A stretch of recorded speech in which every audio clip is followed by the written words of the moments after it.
आज मेरी बेटी अबिया मॉर्निंग में बहुत देर तक सोती रही और इस बात का मैंने फ़ायदा उठाते हुए जल्दी से अपने काम कर लिए। और हर एक माँ यही चाहती है कि उसका बच्चा जब तक सोता रहे, जब तक उसके काम ना पूरे हो जाएँ।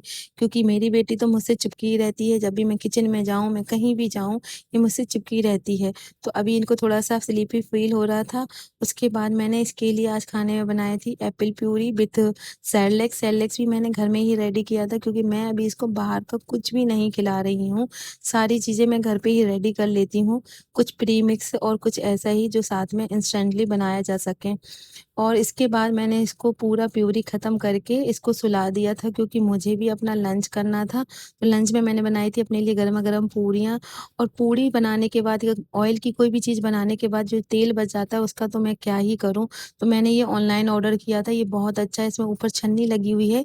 जब भी इसमें जो भी कचरा रहता है वो ऊपर रह जाता है और निकालने में भी आसानी होती है। अगर आपको भी इसका लिंक चाहिए तो कमेंट बॉक्स में लिंक लिख देना, लिंक आपको मिल जाएगा। और यहाँ पर मैं शाम को आ गई थी पार्क, तो अबिया फर्स्ट टाइम ऐसे झूला झूल रही हैं क्योंकि इन्होंने तो फर्स्ट टाइम ही झूला है तो इनको बहुत मज़ा आ रहा था। और इसके बाद मैं मेरी फ्रेंड के साथ ज़ूडियो चले गए थे। ज़ूडियो मेरे सोसाइटी के वॉकिंग डिस्टेंस पे ही खुल गया था, तो हम लोगों ने सोचा चलो आज विज़िट करके आते हैं। और रास्ते में ही अबिया सो गई थी और इनको कुछ पता ही नहीं कि ये कहाँ से कहाँ पहुँच गई हैं। बेसिकली हम लोग ज़ूडियो गए थे अबिया के कपड़े लेने के लिए, लेकिन वहाँ पर बच्चों का कलेक्शन आया नहीं था, इसलिए हम लोग वापस आ गए। और यहाँ पर फिर मैं डिनर करने के बाद नीचे वॉक करने के लिए आ गई क्योंकि मैं तो वॉक करना ही चाहती थी और साथ-साथ अबिया को भी अपना एंटरटेनमेंट चाहिए बाहर घूमने का। और बाहर जब ये होती है तो बिल्कुल भी नहीं रोती और नानी के साथ देखो कितने मज़े से वॉक कर रही हैं। मार्केट साइड तो अबिया को बहुत ही अच्छा लगता है क्योंकि लाइटिंग देखकर ये बहुत खुश हो जाती हैं। यहाँ मैंने अबिया को कितनी दूर बिठा के रखा था, फिर भी ये खुश हो रही थी क्योंकि हवा चल रही थी, इनको बहुत मज़ा आ रहा था। फिर हम लोग घर वापस आ गए तो यहाँ अबिया खेल रही थी और मम्मी नमाज़ पढ़ रही थी और एली को देखकर अबिया बहुत खुश होती है और कुछ ना कुछ उसको बोलती हैं, लेकिन ना मुझे समझ में आता ना ही एली को। अच्छा, मेरी बेटी अब धीरे-धीरे मैट से कैसे उतरना है ये सीख गई है।